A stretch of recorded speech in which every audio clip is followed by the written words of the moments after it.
विराज, ऐश्वर्या, हमको नहीं पता। हमें जल्द से जल्द कोई लड्डू गोपाल या छोटी राधा चाहिए। अरे मेरे कान तरस गए हैं दादी सुनने के लिए। वही तो, इस घर में बच्चे की किलकारियां गूंजनी ही चाहिए, वो भी जल्द से जल्द। दामाद जी, आपको नहीं लगता कि आपको भी कोई पापा कहकर पुकारे, आपके साथ खेले कूदे? हाँ? और ऐश्वर्या बहू, तुम्हें भी माँ बनने का मन नहीं होता क्या? अरे माँ की ममता, माँ बनने का सौभाग्य, इस एहसास से बढ़कर इस जग में और कोई एहसास नहीं। माना कि मुश्किलें आती हैं बच्चों को पालने पोसने में, उन्हें सही ढंग की परवरिश देने में, लेकिन फिर भी माँ बनना बड़े सौभाग्य की बात होती है। और इस सब के लिए हम है ना। अरे इतना बड़ा परिवार है, मैं और किशोरी, बच्चे के नाना नानी, मृणालिनी जी और प्रताप जी, बच्चे के दादा दादी, और कितनी बड़ी फैमिली ट्री है हमारी। सब गैरेज हो जाएगा। गैरेज नहीं पापा, मैनेज। अब जो भी हुआ। देखिए, आई नो हमारी शादी को हुए 2 साल से ऊपर हो गए हैं, लेकिन फ़िलहाल हम दोनों को अपने करियर्स पर फोकस करना है। मुझे अपने काम में एक मकाम हासिल करना है। हाँ, मम्मी पापा सासू माँ ससुर जी भी आर सॉरी, लेकिन हम अभी भी बच्चा प्लान करने के लिए तैयार नहीं है, क्योंकि हमें और वक्त चाहिए अपने जीवन पर, अपने काम पर फोकस करने के लिए, ताकि हम जब भी बच्चा पैदा करें तब उसके लिए एक सिक्योर्ड फ्यूचर हो। विराज भी अब 1 साल के बाद हायर पोस्ट पर शिफ्ट हो जाएंगी। मैं भी एक डॉक्टर हूँ, अपना खुद का हॉस्पिटल खोलने का सोच रही हूँ। पहले हम अपने सपनों की इमारत को तो छू लें, फिर बच्चे को पैदा करने का सपना भी पूरा कर लेंगे। फिर से वही रट। ओफो, लगता है मैं बिना दादी बने ही इस दुनिया को टाटा बाय बाय बोल दूंगी। मेरा तो भाग ही फूटे हैं। ऐश्वर्या और विराज की शादी को 2 साल से ज्यादा हो चुके थे। विराज के माता पिता मृणालिनी और श्रीवर्धन और ऐश्वर्या के माता पिता किशोरी और प्रताप बस उनके पीछे जिद लगाए बैठे थे कि उन्हें अब खुशखबर सुननी ही सुननी है। लेकिन ऐश्वर्या और विराज दोनों भी बच्चा पैदा करने के लिए तैयार नहीं थे। अब देखते हैं ये कहानी किन किन मोड़ों से गुजरती है। ऐश्वर्या और विराज दोनों भी ऑफिस से घर आते हैं तब। आ गए, आओ आओ, एक दिन मेरी मरी हुई शक्ल ही देखोगे जब दफ्तर से रात में लौटोगे तभी। सासू माँ, आप ये क्या सरफिरी बातें कर रही हैं? शुभ शुभ बोलिए ना, मरे आपके दुश्मन। अरे जब तुम दोनों हमें जीते जी मार ही रहे हो तो फिर एक बार मैं ही स्वर्गवासी हो लेती हूँ। और बचा ही क्या है जीने में? तुझे किसी चीज की कमी है क्या? नहीं ना।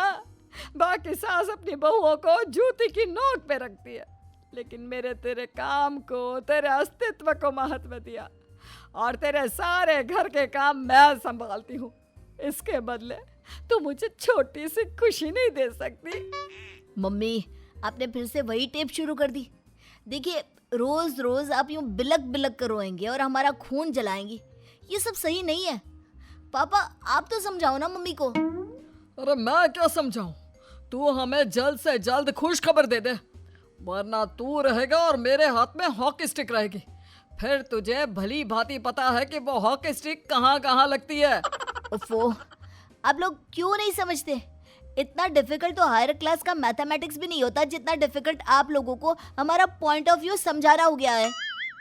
फिर कुछ दिन बाद जब ऐश्वर्या की माँ किशोरी का जन्मदिन होता है, तब ऐश्वर्या और विराज तोहफा लेकर ऐश्वर्या के मायके जाते हैं, जहाँ पर जन्मदिन मुबारक हो मम्मी। जन्मदिन मुबारक हो मम्मी। मम्मी, ये तोहफा बहुत कीमती है, इसे सहज कर रखना और सबके सामने नहीं, अकेले में खोलना। यहाँ ओपन करोगी तो नजर लग जाएगी ना।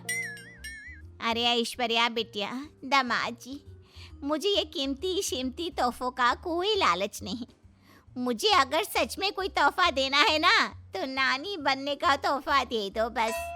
हाँ बच्चों, सच में जब मैं गार्डन में बाकी बूढ़ों को अपने पोता पोती के साथ खेलते हुए, उन्हें टहलने लाते हुए, उन्हें झूला झुलाते हुए देखता हूँ ना, तब मेरा दिल भारी हो जाता है। हाँ ऐश्वर्या बेटा, विराज बेटा, अब तो सुना दो खुशखबरी। अरे जैसे तुम दोनों को माँ और बाप बनने का हक है, वैसे ही उन्हें भी नाना नानी और दादा दादी बनने का हक है। अब क्या वो पड़ोसी के बच्चे के नाना नानी बनेंगे? ऐश्वर्या, तुझे मैंने बचपन से पाला है। भले ही तेरी पड़ोसन हूँ, लेकिन तू मेरा भी जिगर का टुकड़ा है। अब तेरे बच्चे को देखने के लिए आंखें तरस गई है। तुम दोनों के बच्चे से बहुत सारे लोगों की खुशियाँ और आस जुड़ी हुई है बेटा। हर तरफ से बस सभी ऐश्वर्या और विराज पर बच्चा पैदा करने का दबाव ही डाल रहे थे, जिसके चलते वो जबरदस्ती बच्चा पैदा करने के लिए ट्राई करते हैं। लेकिन इसके बाद भी उन्हें संतान की प्राप्ति का सुख नहीं मिलता। जब वो डॉक्टर के पास इस बारे में पूछताछ करने के लिए जाते हैं तब देखिए, विराज जी के कुछ मेडिकल इश्यूज के कारण ऐश्वर्या जी कभी प्रेग्नेंट नहीं बन सकती। अगर हो गई तो वो तो नेचर का मिरेकल ही होगा, लेकिन 100 में से 99 केसेस में कभी ये सच नहीं होता। 1% की ही गारंटी दे सकता हूँ मैं। क्या? इसका मतलब मैं कभी पापा नहीं बन पाऊंगा और ना ही ऐश्वर्या कभी माँ बन पाएगी?